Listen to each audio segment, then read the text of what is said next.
Hello friends, कैसे हैं आप सब। आप सभी का आपके अपनी YouTube channel sociology with Sangeeta में मैं संगीता स्वागत करती हूं।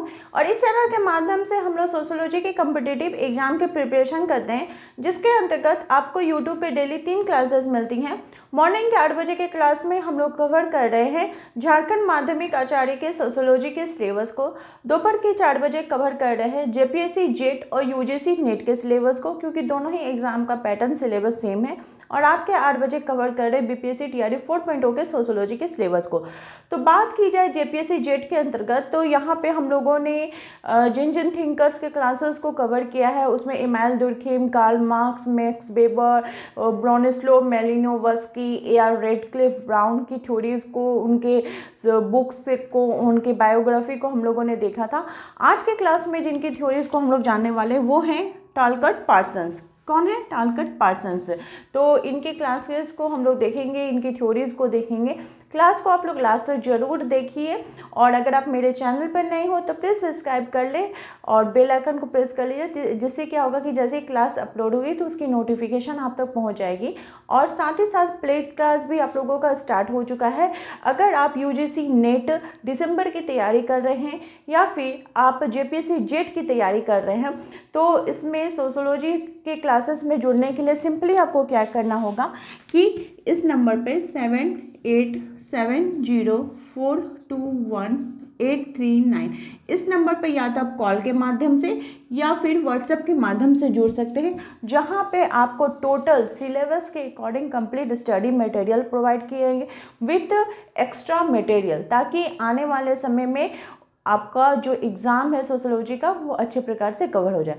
तो चलिए आज का क्लास हम लोग स्टार्ट करते हैं। आज की जो इनकी थ्योरी है वो है टालकट पार्सन्स। तो इनकी थ्योरी को जानने से पहले इनकी थोड़ी हम लोग बायोग्राफी को देख लेते हैं।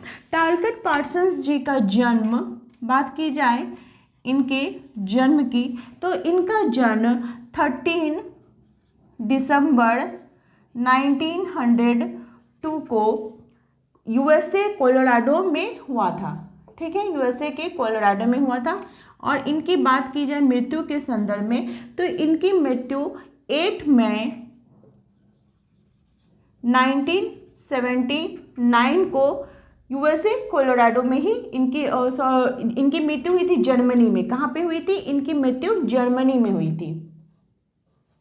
जर्मनी के म्यूनिक में हुई थी इनकी मृत्यु। और बात की जाए इनके शिक्षा की, तो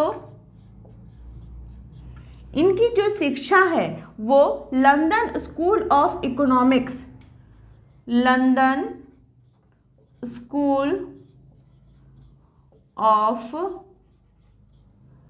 इकोनॉमिक्स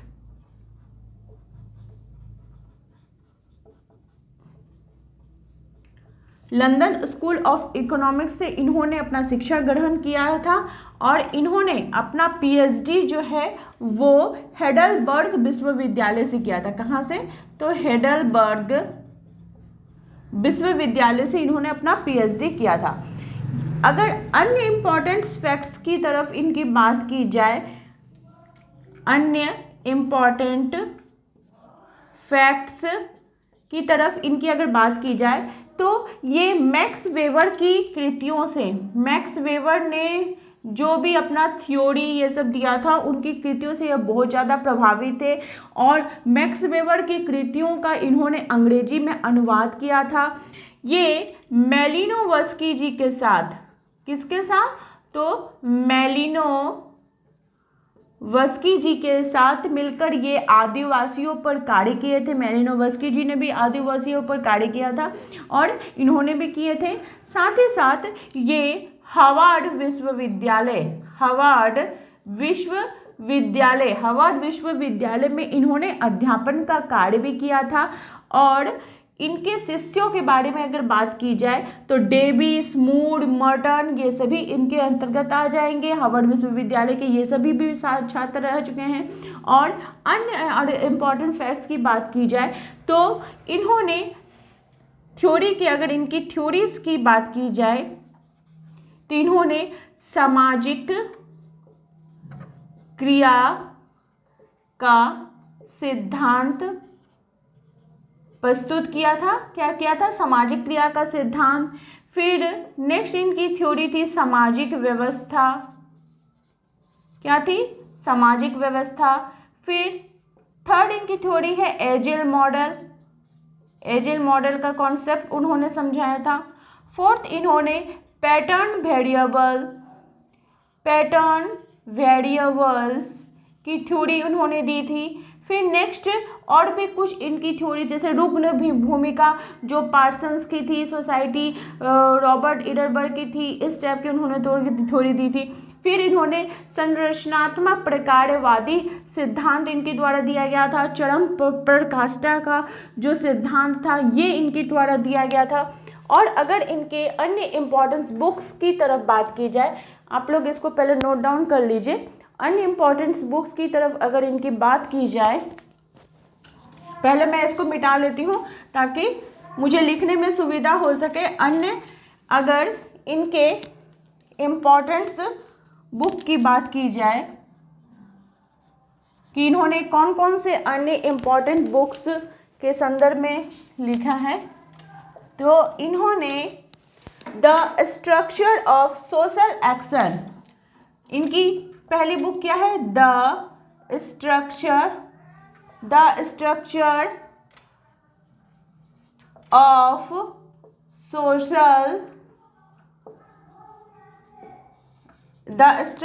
सोशल एक्शन 1937 में इन्होंने इस पुस्तक की रचना की थी, जिसके अंतर्गत उन्होंने सामाजिक सोशल एक्शन थ्योरी, जो सामाजिक क्रिया का सिद्धांत था, वे प्रस्तुत किए थे।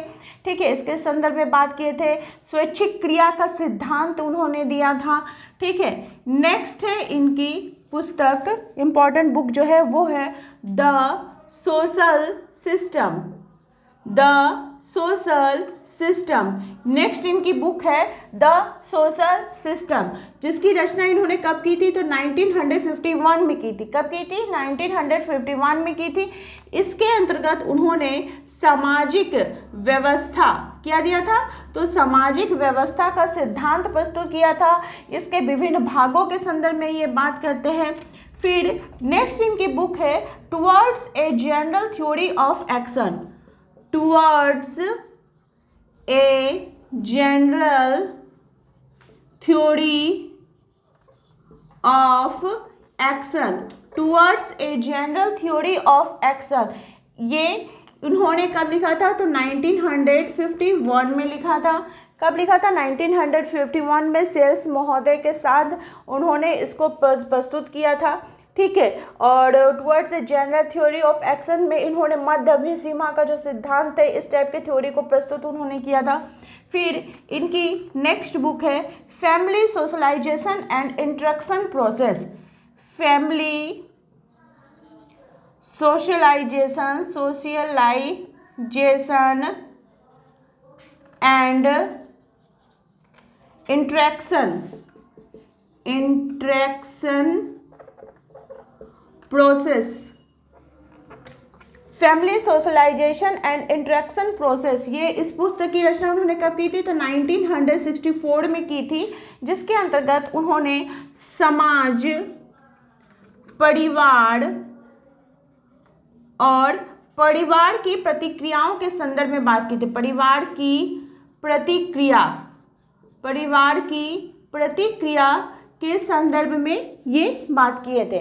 ठीक है, फिर इनकी नेक्स्ट बुक है, 5th नंबर बुक है इनकी एसे इन सोशियोलॉजिकल थ्योरी। एसे इन सोशियोलॉजिकल थ्योरी, इस पुस्तक की रचना उन्होंने कब की थी? तो 1964 में की थी। फिर नेक्स्ट इनकी बुक है scientific evolutionary and comparative perspective. Scientific evolutionary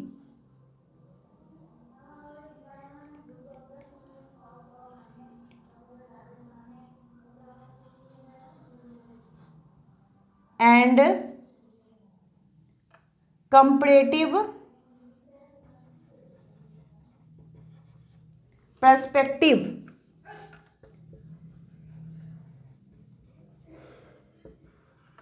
perspective 1966 में उन्होंने इस पुस्तक की रचना की थी। कब की थी? तो 1966 में उन्होंने इस पुस्तक की रचना की थी। फिर इनकी नेक्स्ट बुक है politics and social structure. Politics and social structure 1969 में। The system of modern scientist 1971 में। The system of modern scientist 1971 में। अब एक एक करके हम लोग इनकी इंपॉर्टेंट थ्योरीज को देखते हैं जिससे रिलेटेड आपको क्वेश्चन एग्जाम में पूछे जाते हैं। ठीक है, इनकी थ्योरीज को हम लोग एक एक करके कवर करते हुए चलते हैं कि उन्होंने कौन कौन से थ्योरीज दी थी। तो देखिए, बात की जाए इनकी थ्योरी की, ठीक है, तो सबसे पहला इन्होंने जो सिद्धांत दिया था वो था सामाजिक क्रिया का सिद्धांत। इनकी थ्योरी का पहला सिद्धांत कौन सा था? सामाजिक क्रिया का सिद्धांत। सामाजिक क्रिया का सिद्धांत। सामाजिक क्रिया का जो इनका सिद्धांत वो उन्होंने कौन सी पुस्तक में दी थी? The structure of social action. The structure of social action 1937 में उन्होंने सामाजिक क्रिया का सिद्धांत दिया था। ये जो सिद्धांत था इनका, ये मैक्स वेबर से ये बहुत ज़्यादा प्रभावित थे। किससे प्रभावित थे? मैक्स वेबर से बहुत ज़्यादा प्रभावित थे। इन्होंने मैक्स वेबर से प्रभावित होकर समाजशास्त्र को सामाजिक क्रिया का अध्ययन करने वाला विषय कहा है। कि क्या कहा है? कि समाजशास्त्र क्या है? तो सामाजिक क्रिया का अध्ययन करने वाला विषय है। और व्यक्ति उसके बाद उससे उसको प्रेरणा मिलती है, जो परिस्थितियां होती हैं जिसके अनुसार कार्य किए जाते हैं, मतलब दो व्यक्तियों के बीच जो अर्थपूर्ण तरीके से कोई काम होगा तो वही क्या कहलाएगा? सामाजिक क्रिया करेगा। पार्सन्स ने समाजशास्त्र के संदर्भ में कहा कि समाजशास्त्र क्या है? तो यह मानव व्यवहार का अध्ययन करता है। और मानव व्यवहार को इन्होंने दो प्रकार का बताया कि समाजशास्त्र क्या है? तो यह मानव व्यवहार का अध्ययन करता है। ये भी क्वेश्चन आपको पूछ सकता है कि किसने कहा है कि समाजशास्त्र जो है यह मानव व्यवहार का अध्ययन करता है? तो टालकट पार्सन्स हो जाएंगे। और इन्होंने मानव व्यवहार का अध्ययन करने के लिए इसके दो रूप बताए हैं। कितने रूप बताए हैं? दो रूप। पहला उन्होंने बताया है जैविकीय मानव व्यवहार। जैविकीय मानव व्यवहार जैविकीय मानव व्यवहार ये क्या होता है? तो ये मानव व्यवहार अचेतन अवस्था में किया जाता है। ये मानव व्यवहार कैसे किया जाता है? तो अचेतन अवस्था में किया जाता है। दूसरा है जैविकीय सामाजिक मानव व्यवहार। सामाजिक मानव व्यवहार ये क्या किया जाता है? तो ये चेतन अवस्था में किया जाता है। ठीक है, सामाजिक मानव व्यवहार क्या किया जाता है? चेतन अवस्था में किया जाता है। अब मान लीजिए हम लोग क्या पढ़ रहे हैं कि सामाजिक क्रिया का सिद्धांत। अब आप यहाँ पे पूछ सकते हैं कि मैडम सामाजिक क्रिया आखिर होता कौन कौन सा? सामाजिक क्रिया का अंग कौन कौन सा होता है? तो देखिए, सामाजिक क्रिया के अगर अंगों के बारे में बात की जाए तो सबसे पहला तो हो जाएगा कि कर्ता रहेगा, यानी जो एक्टर रहेगा वो। ठीक है, दूसरा हम जो क्रिया करते हैं तो हमारा एक लक्ष्य होता है, गोल होता है, उसकी प्राप्ति के लिए हम कोई भी काम करते हैं। ठीक है, अब है कि उस गोल को प्राप्त करने के लिए हम जो साधन लेते हैं, ठीक है, जो भी साधन का यूज़ करते हैं, बुक, मान लीजिए आप स्टूडेंट है, आपका लक्ष्य है कि आपको टीचर बनना है, तो उसके लिए बुक, आप ऑनलाइन क्लास, ये सभी चीज़ों का यूज़ कर रहे हैं। फिर परिस्थितियाँ ये सभी क्या हो जाएंगी? आपके सामाजिक क्रिया का सिद्धांत की कंडीशन हो जाएगा। ठीक है, और एक चीज़ हमेशा ध्यान में रखिएगा, टालकट पार्सन्स के अनुसार कोई भी जो सामाजिक क्रिया होती है ये शून्य में रहकर नहीं संपादित की जा सकती है। ठीक है, और कोई भी सामाजिक क्रिया को संपादन करने में, मतलब इसको पूरा करने में प्रेरणा का होना आवश्यक है, मानकों का होना आवश्यक है, मूल्यों का होना आवश्यक है। जब तक हमारे अंदर प्रेरणा रहेगी, मानक रहेंगे, हमारे मूल्य रहेंगे, हमें मोटिवेट करेंगे, तभी हम कोई सामाजिक क्रिया को कर सकते हैं। ठीक है, नेक्स्ट इनकी जो थ्योरी है वो है आपका पैटर्न वेरिएबल्स। नेक्स्ट इनकी इंपॉर्टेंट थ्योरी है। ठीक है, ये दो भाजीय अनुभाजिता का सिद्धांत भी इसको बोला जाता है। क्या बोला जाता है? दो भाजीय अनुभाजिता का सिद्धांत या फिर विन्यास प्रकारांतर का सिद्धांत के नाम से भी इसको जाना जाता है। ठीक है, किस नाम से? तो विन्यास प्रकारांतर के नाम से या फिर दो भाजीय अनुभाजिता का सिद्धांत के नाम से इसको जाना जाता है। जैसे आप इसको ऐसे समझ सकते हैं कि अनुराग होता है, ठीक है, दो भाजिया रहेगा तो अनुराग, ठीक है, अनुराग के क्या रहेगा? तो पृथकता, उसके बाद विश्राम, विशेषता, विशिष्ट,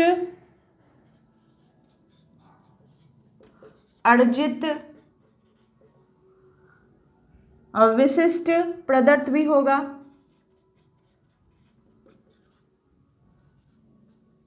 तो ये इसको क्या कहा जाता है? दो भाजीय अनुभाजिता का सिद्धांत। अब इनकी नेक्स्ट थ्योरी जो है वो है सामाजिक व्यवस्था का सिद्धांत। नेक्स्ट इनकी थ्योरी क्या है? 3 नंबर की थ्योरी हम लोग देखते हैं, वो है सामाजिक व्यवस्था का सिद्धांत। सामाजिक व्यवस्था का सिद्धांत, सामाजिक व्यवस्था का सिद्धांत। ठीक है, ये जो थ्योरी है इसमें क्या बोला जाता है कि इकाइयों का क्रमबद्ध संकलन ही व्यवस्था है।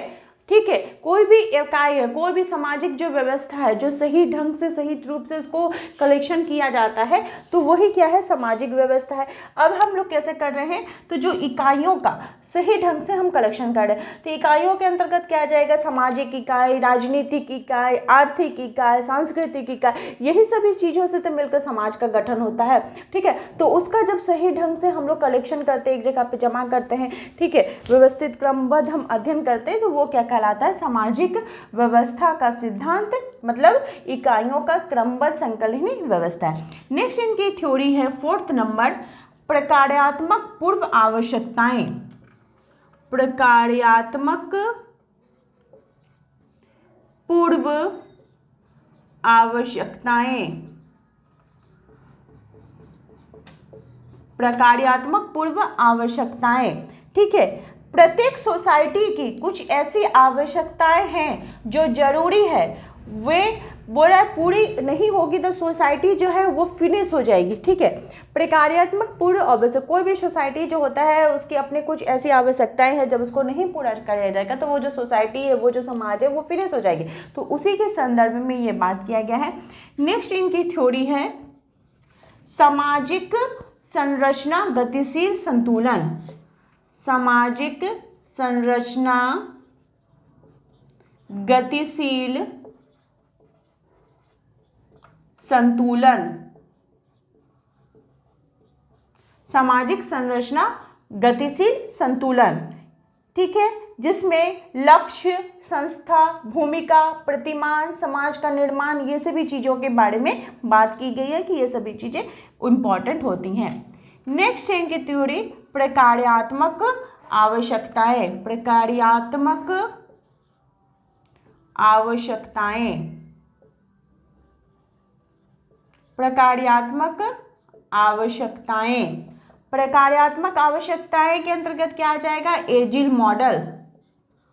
एजिल मॉडल, ठीक है, एजिल मॉडल इनका बहुत ही इंपॉर्टेंट थ्योरी है। ठीक है, एजिल इसका फुल फॉर्म क्या हो जाएगा? हम लोग इसको देखते हुए, इसको समझते हुए चलते हैं। तो देखिए, A for adaptation. A for adaptation यानी कि अनुकूलन। अनुकूलन, ठीक है, जैसे कि कोई भी सांस्कृतिक व्यवस्थाएं हैं वो इसके अंतर्गत आएंगी। जी फॉर गोल, यानी कि गोल मतलब क्या हुआ? लक्ष्य प्राप्ति। लक्ष्य प्राप्ति, गोल मतलब क्या हो गया? लक्ष्य प्राप्ति हो गया। ठीक है, ये कैसा हो जाएगा? तो ये आर्थिक व्यवस्थाएं इसके अंतर्गत आएंगी। आई फॉर हो गया इंटीग्रेशन। इंटीग्रेशन मतलब एकीकरण, एकीकरण, इसके अंतर्गत राजनीतिक व्यवस्था जाएंगे। इसमें सामाजिक, आर्थिक, राजनीतिक, ठीक है, हो गया। L for latency, L for latency यानी कि अनुकूलन, लक्ष्य प्राप्ति, एकीकरण, विचलन, ठीक हो गया, विचलन। इसके अंतर्गत समाज को सही ढंग से चलाने के लिए, ठीक है, जो भी चीज का हम लोग को जरूरत होगा, जो तनाव नियंत्रण करने के लिए जरूरत होगा, वो आ जाएगा लेटेंसी के अंतर्गत, ठीक है।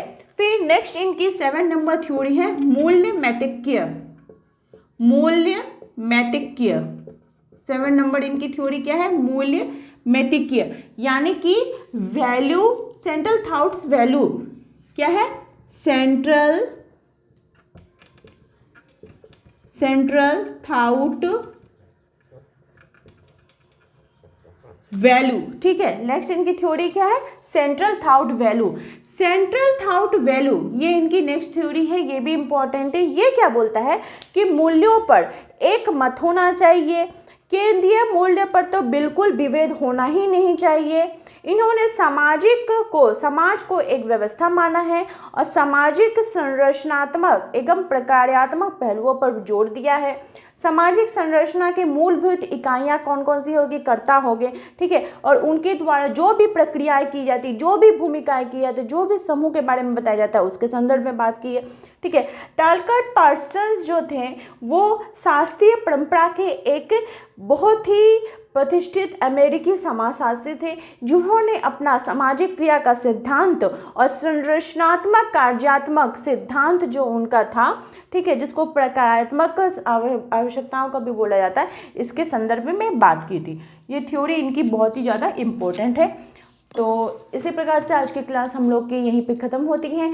आई होप आप लोगों को आज की क्लास अच्छी लगी होगी। इसी प्रकार से आप लोग चैनल के साथ बने रहिए। आप सभी का मेरे चैनल में बने रहने के लिए बहुत बहुत धन्यवाद। अगर आपके कोई भी डाउट्स, कोई भी क्वेरीज है, किसी भी टॉपिक से रिलेटेड आपको क्लासेस चाहिए तो मुझे कमेंट करके ज़रूर बताइए। मेरे चैनल के साथ बने रहने के लिए आप सभी का धन्यवाद।